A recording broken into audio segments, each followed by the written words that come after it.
My dad was a whiskey drinker. He would have 1 dram every night when he came home from work.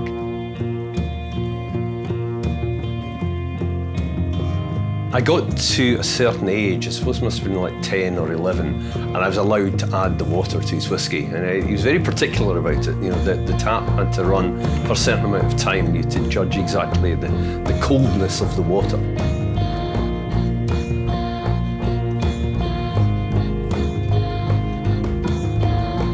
It would just be that 1 dram of a blended whiskey every night, unless the family were around.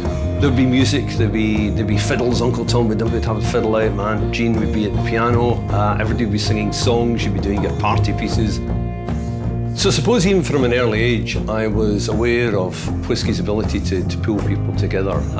It was part and parcel of being a community, part and parcel of being a family. And I think when you look at whiskey from a historical point of view, you realise that once you cut through all the business and everything surrounding whiskey, that's what its role has been. It's gone beyond just this thing in a glass, and it's somehow rippled out across the whole of Scottish culture.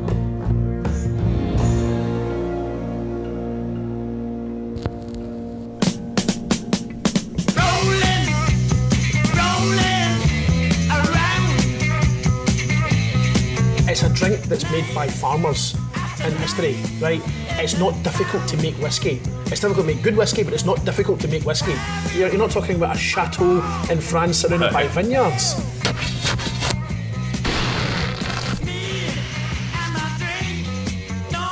It permeates our literature in a way that I don't see in other cultures. We brood, we drink whiskey, and we read books.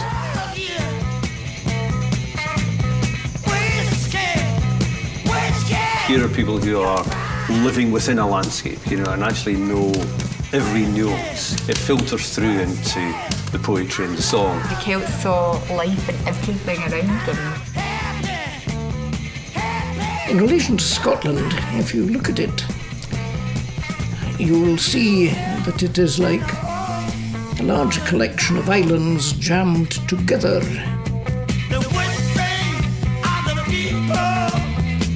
Every distillery is doing their own thing, and all of those things combined create a difference in flavour. It's probably the romantic in me, Dave, but that's part of the magic, isn't it? You're making the most difficult type of beer. Yeah. You're making whiskey in a way that has probably never been made before. Yeah, I mean, it's not a very sensible project. Distilling's like curling. It's a winter sport, best done by farmers. This is an important moment in the history of whiskey, for this is an account of whiskey actually becoming part of us. So here's to whiskey being part of us. Lots of people trying to help me, always giving their advice, but how the hell can they help anyone when they can't even live their own lives? Okay, I'm here at the Edinburgh International Film Festival in Scotland, and with me is Adam Parr, the director of The Amber Light, which is whiskey about, documentation about whiskey. You did a very different approach to whiskey documentation, because you're not talking about brands or distilleries, you're talking about all the things that whiskey intertwines to. How did you come up with this idea? So obviously it's very much a collaboration with Dave Broom, who's a very well-established spirits writer, written a dozen odd books mostly about whiskey, but about gin and spirits. So I worked with him on a much smaller scale project, not really knowing anything about whiskey. I've done quite a bit about sort of general food and drink storytelling around cultures and that sort of stuff. So I'd worked with Dave on a small thing, and then we sort of kept in touch, and this sort of story developed. I mean,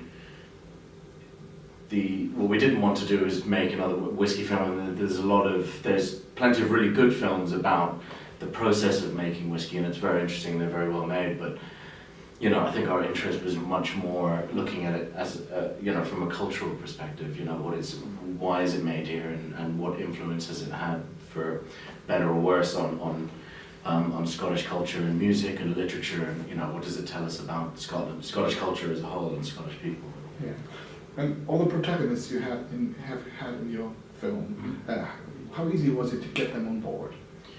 I think it would have been, again, in collaborating with Dave, a lot of particularly the whiskey side of people, the whiskey side, they were obviously knew him to a greater or lesser extent, so that was relatively easy. And I think just generally, everybody was very responsive and very positive about the project. It wasn't very hard to get people enthused and to get people on board. Very quickly people signed up, and we had a few people who weren't available for whatever reason, but yeah, it was just a couple of emails, and generally people were quite. We had to be a little bit flexible with people's time, but. Yeah. Well, and you crowdfunded the whole thing. Yeah, we started off with a Kickstarter. Yeah. How was that? It's it's an incredible platform and an incredible opportunity if you have a way of communicating with an audience. So we couldn't have done it without it. I don't think the film.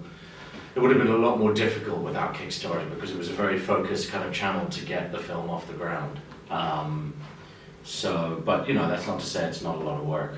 It's not, it's not the easy option, because it's quite time intensive, and you need to get your materials and your proposal together. But you're doing that anyway, because when you're developing a film, you're getting materials, you're writing treatments, you're developing characters, and that all just goes into the Kickstarter channel. But the more and more people get involved, then there's an audience built in there when you're making the film from beginning to end. And some of the backers already see the film, or?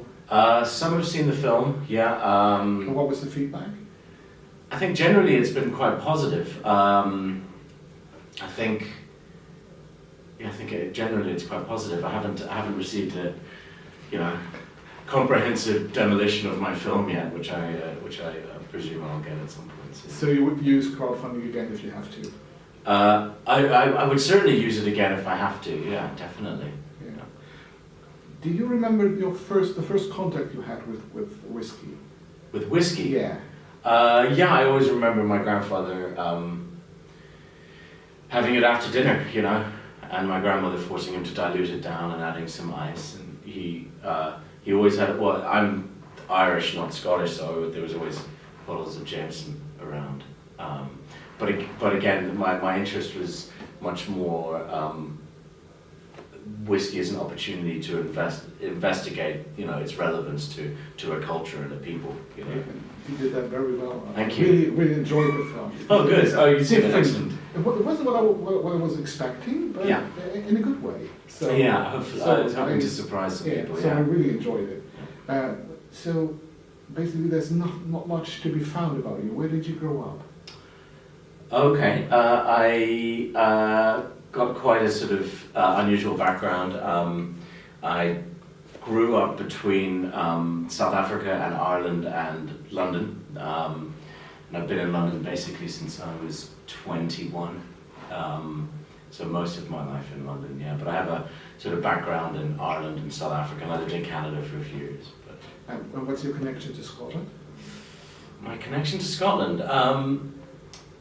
I think family going way back when are Scottish, but it was just in collaboration with Dave, who's obviously the Scottish component. I can definitely not claim to be Scottish. I hadn't really been to Scotland before working on this project for instance, I was a teenager. So it was much more the cultural relevance of whiskey, acknowledging what whiskey is to Scotland, the interest in making the film came from. Yeah. And do you now have a favourite place in Scotland, maybe?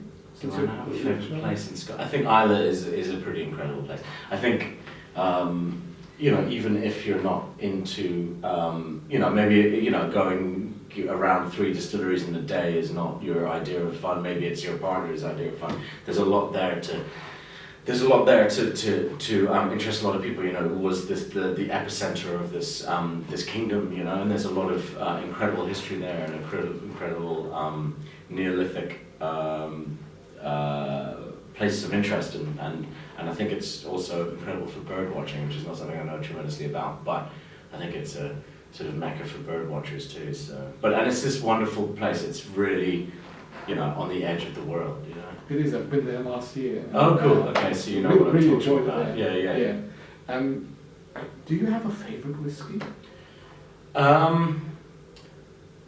I have an ever-changing favourite whiskey because I wasn't a huge whiskey fan when I started making the film. I liked it, and you know, I really liked the kind of culture around it.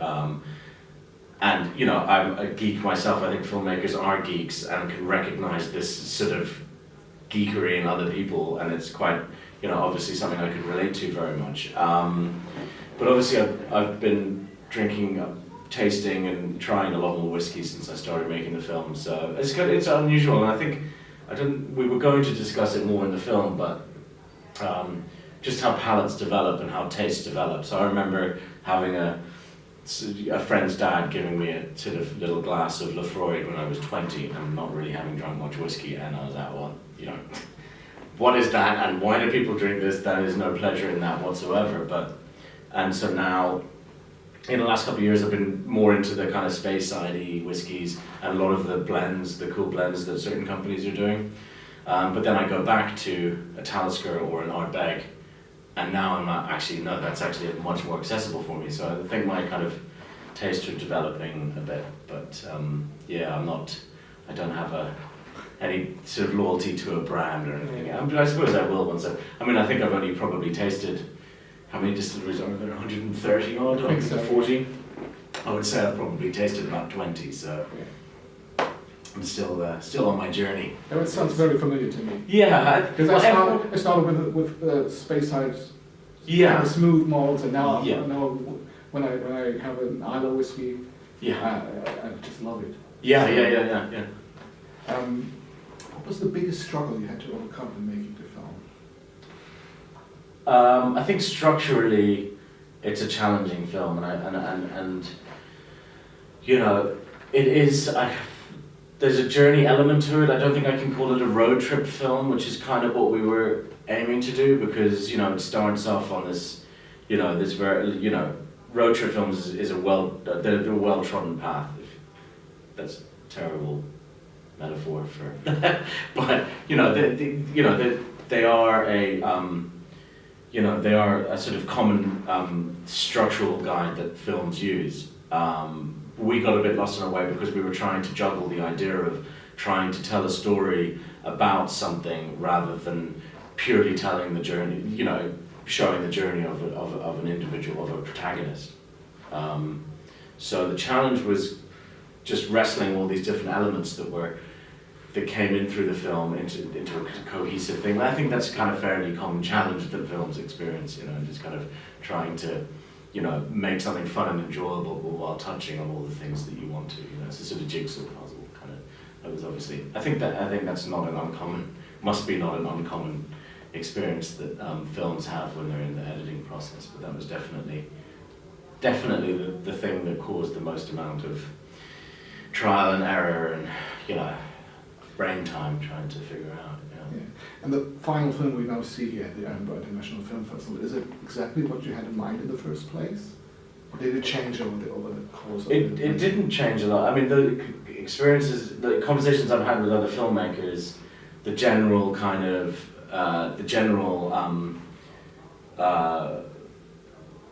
feeling I've got from them is that, you know, it changed, you know, it's very different to how I started, or very different to, and I think obviously between documentary and narrative feature, you know, they're different beasts, but almost all the narrative films I've spoken to changed completely from scripting stage to shooting stage to editing stage. But I would say like halfway through pre-production, we had on paper about 60 or 70% of the film as it's turned out. So yeah, it's pretty close to how we planned it. I think the biggest change is in that kind of latter half of the film where it does get sort of quite difficult to juggle the road trip with the kind of narrative elements that we wanted to. Yeah, I think you can be really proud of that film. That's very kind of you to say, thank you. And everyone else I talked about here at the festival who've already seen the film really enjoyed it as well. Oh, really? Because it's not the usual way to explore brands or have a look at special distilleries. It's just all the things that whiskey intertwines with, and I think that's a very good idea. So I really enjoyed it. Excellent. So, what's next for you? Is there anything you can already talk about? Just have a few things that we're developing, hoping to get off the ground. I mean, yesterday was the first public screening of the film, so we finished it quite late. The programming team here saw a very rough cut about 3 months ago, so it's been essentially quite a race against time to get it ready for the festival.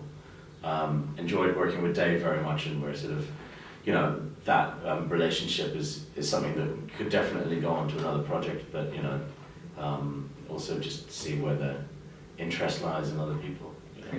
We're looking forward to that. Mm-hmm. Thank you very much for the interview. Good luck with the film. Thank you. Oh, one last question. Since I am from Germany, do you still already have a German distributor for that? Or No. We are untied to any sales or distribution companies at the moment. Yeah, let's hope that you find one. Hoping to. I hear there's a huge. I hear there's good German whiskey as well. Actually. Yeah. Getting there. It's getting there. Yeah. Good. Nothing beats the Scotch. Yeah, but they've been doing it for a while. Yeah. Thank you very much. Thank you. Cheers. Thank you very much. Wonderful. Cheers.